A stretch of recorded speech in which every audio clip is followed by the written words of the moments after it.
For those of you folks over 30, I'm about to make you feel very warm inside. For those of you folks under 30, you're gonna go, huh? This is old school technology that actually works.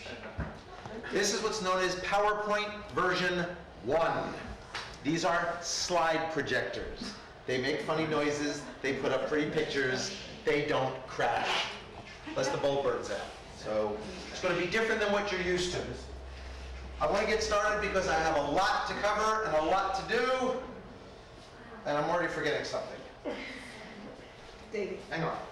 By the switch. Not yet. One part that was kind of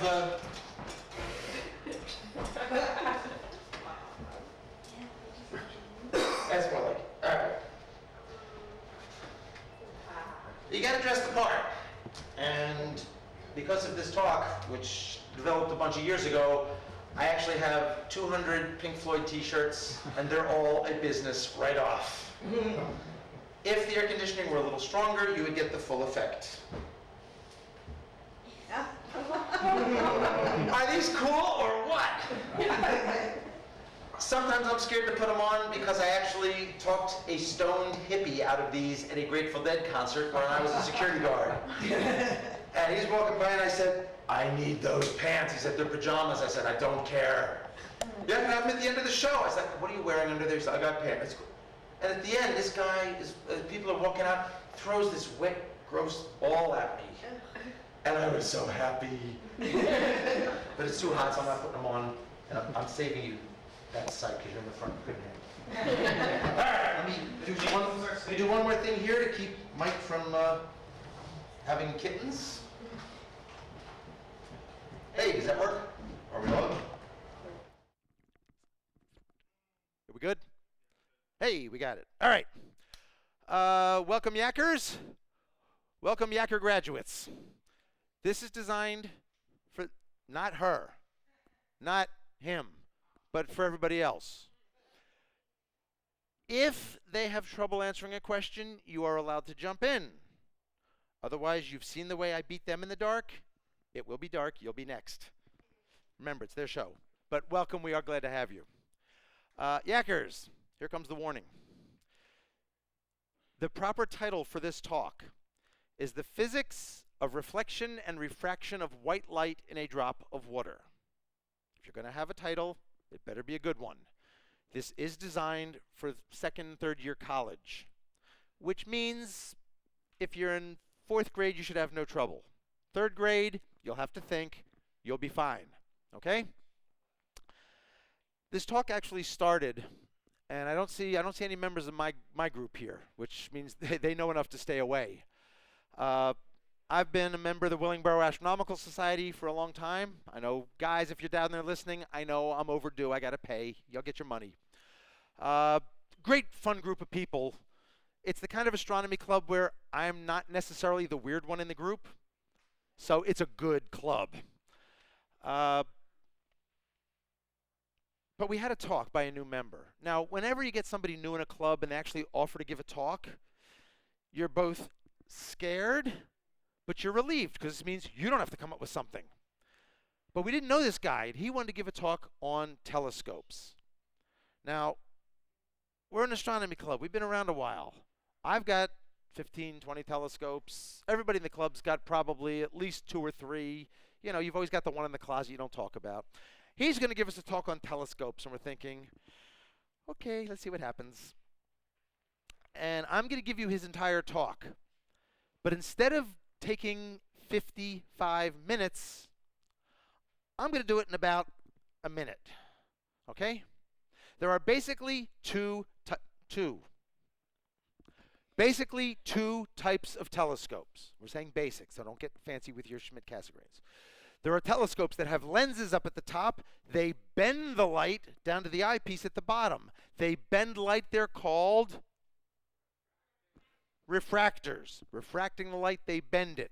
There's other telescopes that actually work that have mirrors in the bottom.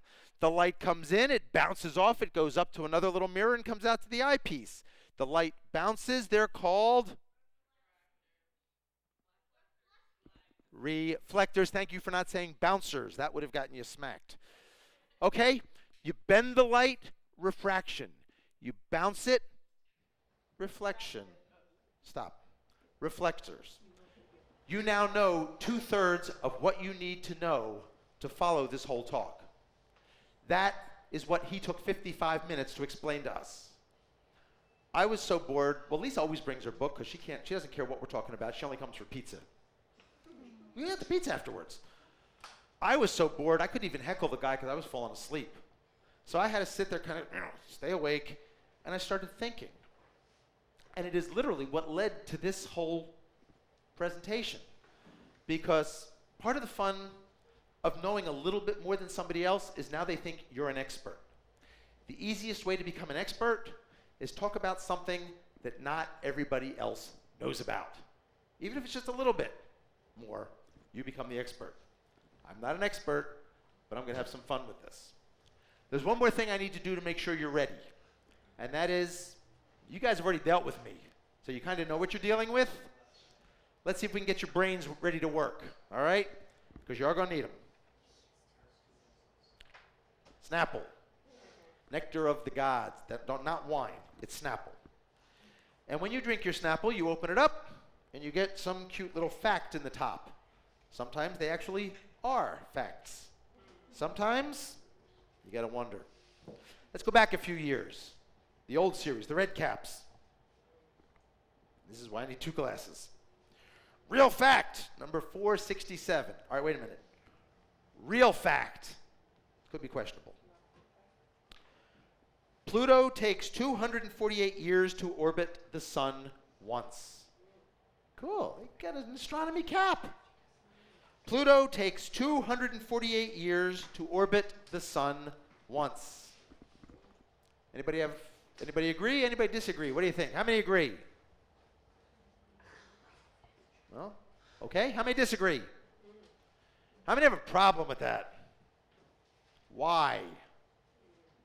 Why?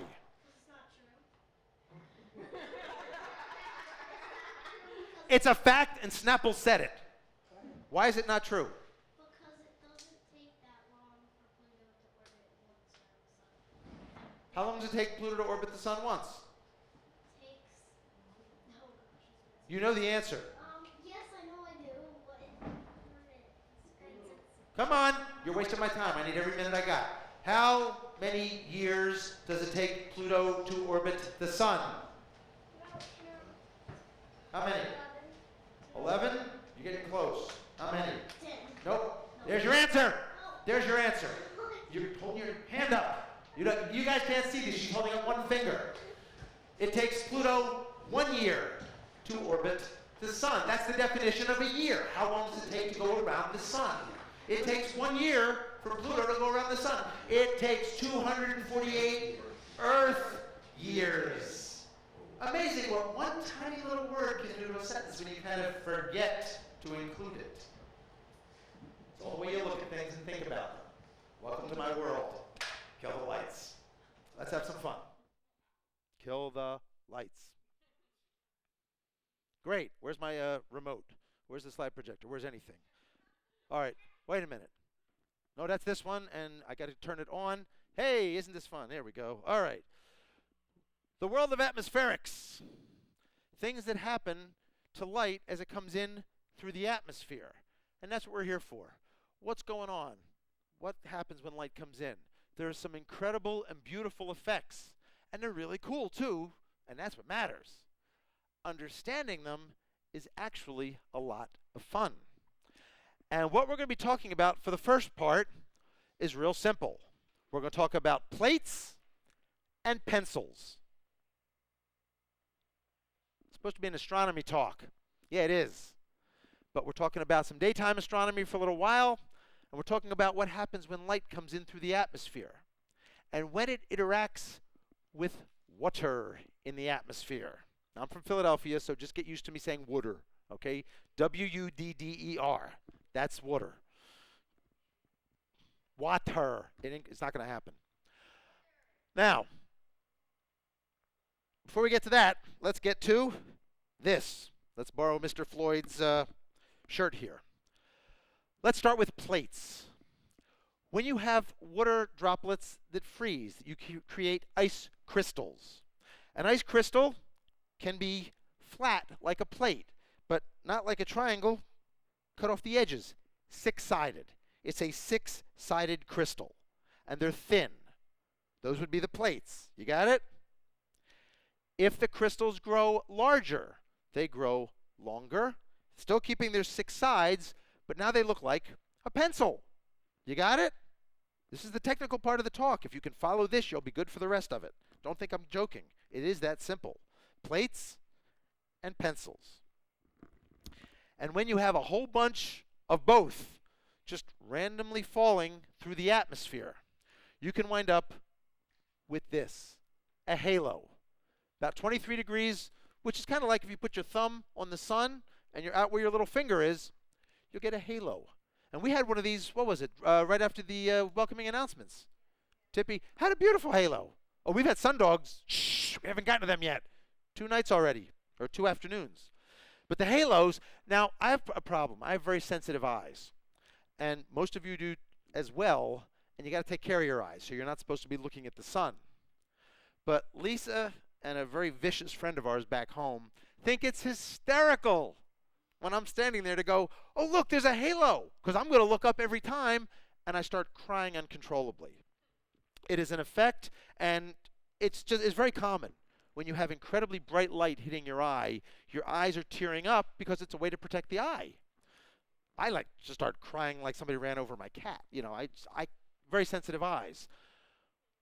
Well, when you're driving down the highway at about 70 miles an hour, and the speed limit's 55, you know, you're kind of alert anyway, but you don't want somebody suddenly looking up at the sun. So as we're driving across New Mexico in the middle of July, and Lisa leans over and says to me, don't look up. What do you mean? All right, nobody's going to run into it. What do you mean, don't look up? Well, there's a really cool halo. Oh, don't look up. Watch the road. Fortunately, we were coming right down ahead. I saw an exit ramp. It was a Continental Divide tacky tourist gift shop.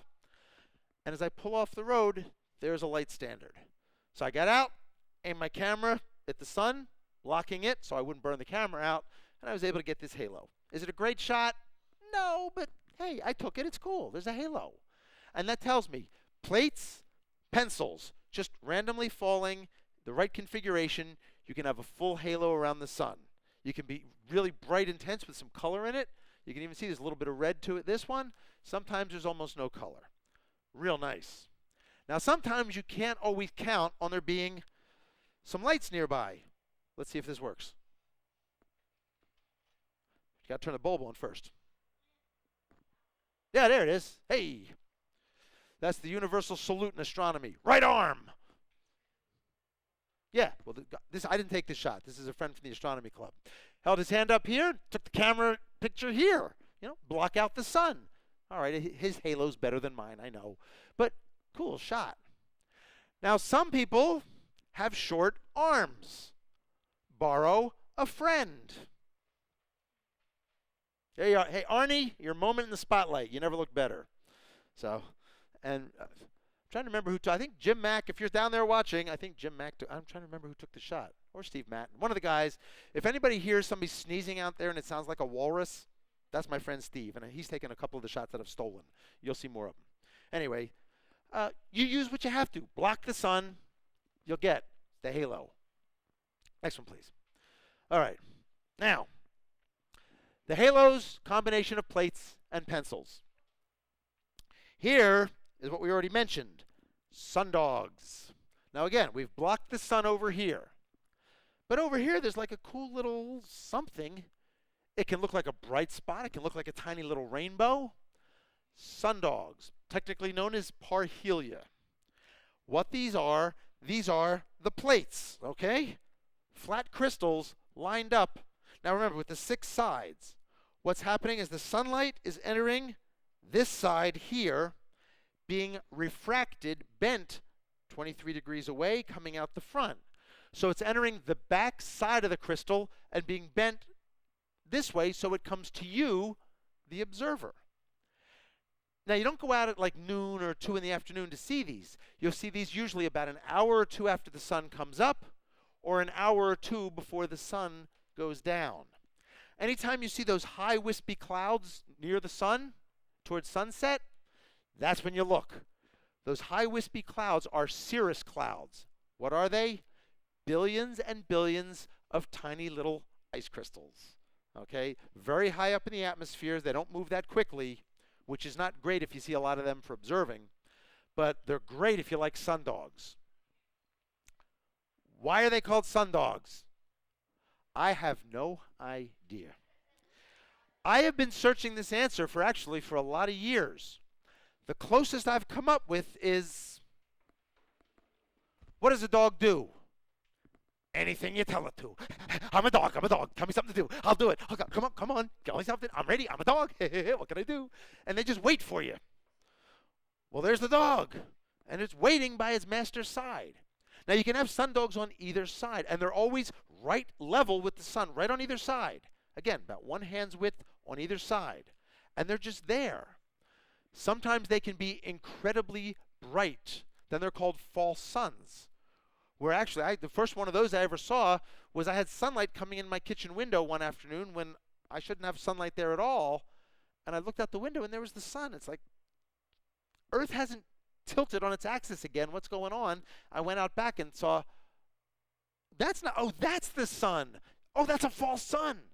It's incredible when you see them. They're so bright. But those aren't the cool ones. The cool ones are when you get a good sundog, which we also had Tuesday night. You can have some seriously intense color. Now that you know about them, you will probably see these 2 or 3 times a week. They're very, very common. But a lot of times you can be sitting in traffic and you know everybody's going, oh, look, it's a little rainbow. No, it's not a rainbow. It's a sundog. Now that you know about it, you're going to see them. They're out there. They're waiting for you to find them. And they're pretty. Well, is that a pencil? Have you seen this talk before? Don't you give away my punchlines. Here we have the halo. So we know there's pencils and plates. We have sundogs on either side. But now we have this mess, these little like wings up at the top. The upper tangential arc. Yes, those are the pencils. Just like when we had the light being refracted in the plates, here the light is entering. Oh, I guess I'm kind of leaving something out here. Piece of paper. You have a plate, all right? I know it doesn't have the right number of sides, but let's take it. As the plates are falling through the atmosphere, how do you think they're falling? Would they fall like this, where they're going to go nice and quickly? Or would they kind of flutter like a leaf? Flutter is right. Because even if I were to let go of this paper right here, the first thing this could do is could go like that and then come down like that. So the plates naturally fall flat. That's why they can line up to give us sundogs. The pencils, you think, well, they fall down point first. They're going to go zoom right to the ground. No. They also, when they fall naturally, they fall lengthwise, like this. So what's happening is the sunlight is entering not the back, but the back bottom angle. It's coming up like this because the sunlight's shining. It hits the back, is refracted 23 degrees, and comes out this way. So and if the sun were a little bit higher, you could get a lower tangential arc as well. So either side, sundogs are the plates, top and bottom are the pencils, the upper and lower tangential arc. Isn't that cool? That's a pretty. For anybody who's complaining that it's too hot here at Winter Star Party this year, go for this. This is South Pole. A friend of mine, who I will mention because a lot of these slides are actually stolen out of his talk, wrote a great book, and he got to spend a season at the South Pole. And there the air is so cold, it's full of ice crystals, and you get incredible displays like this. Now down there, he couldn't find a light pole to block the sun. So he went rummaging through a closet and found a fishing rod. Who takes a fishing rod to the South Pole? He found one. And then he cut out a piece of cardboard and lots of duct tape. Hey, duct tape saves the world. So he used this duct tape, and he had somebody. Now, the important thing about this picture, it is not in a valley. This is level ground. But there are some cameras. If I want to take a picture of you, that's Kylie, right? I can't see in the dark. All right. If I want to take a picture of you, I can get real close. Click. Now I want to take a picture of this row. Step back a little bit. Click. I want to get a picture of the whole room. If I step back any farther, I'm falling out the window. So you get what's called a wide-angle lens that can get all you guys in the picture. But you're trying to fit all of that into a picture that's this big. It kind of warps. It distorts the image. So this is actually level ground, all right? And you're actually seeing about from there to there. So that's why the ground is kind of curved, okay? So first things we look at. Well, there's the sun. We got the halo. We got sundogs. We got an upper tangential arc. Now that first one, the wings went up. This one, the wings are kind of coming down. Well, when the sun is a little higher up in the sky, the wings start to flatten out. And they can actually tilt down. And if there's a lower arc, those wings can come up and they can meet. And it's sort of like a double halo. It's what we call a circumscribed halo. Don't worry, there will not be a test on this. All right, so that's what's happening here. The wings are going down. This is another halo. This one up here is going the wrong direction. That is called the circumzenithal arc. Circum, circular, zenithal, the zenith, straight up. Well, this is about 23 degrees away from the zenith. So when I say this is a wide-angle picture, you're looking at from the ground to almost overhead. And again, here, what's happening, you have the high wispy cirrus clouds or a lot of ice crystals in the air. Here, sunlight is entering the side of the crystal and being refracted, bent out the bottom. So you'd think you're not looking towards the sun, you're just looking up. But those ice crystals high overhead are bending the sunlight down to you. They're rare, but they're out there. And again, when the sun is low in the sky, so we're getting closer to sunset, not at sunset, but about 2 or 3 hours before the sun gets low enough, that's when you start looking. Just, you see wispy clouds, look up. You may see the circumzenithal arc. Here comes one of my favorites. This one, the Par Helix Circle. Now, because of the distortion, because of that lens, it makes it weird. If you had a hula hoop and you were holding a hula hoop right around your head, right at eye level, all you'd see is everywhere you look, you'd see a line. But if you held it up a little bit, you'd see this kind of arc. So that's kind of what's happening there. But what's happening is all of those not all those, but a lot of those plate crystals are lined up flat so that the flat edge is actually like this. Boy, that's going to look pretty on the camera. And the front surface is acting like billions of tiny little mirrors. And depending on how they line up, you can have this circle extend all the way around the sky. I've never seen a 360, but I've talked to people who have, and they've photographed it in pieces. You can see it all the way around. It's really cool, and I love that. So this is what happens when you have the air filled with ice crystals. Cool, cool effects. This is a rare one. The Circum Horizontal Arc. Circumzenithal. Sunlight is low, entering the side of the crystals, bending the light down. Well, here is just the opposite. When the sun is high. Now, you guys that live down here in Florida have a much better chance of seeing this than those of us that live farther north. Because for us, the sun has to be above, and I believe it is 66 degrees high.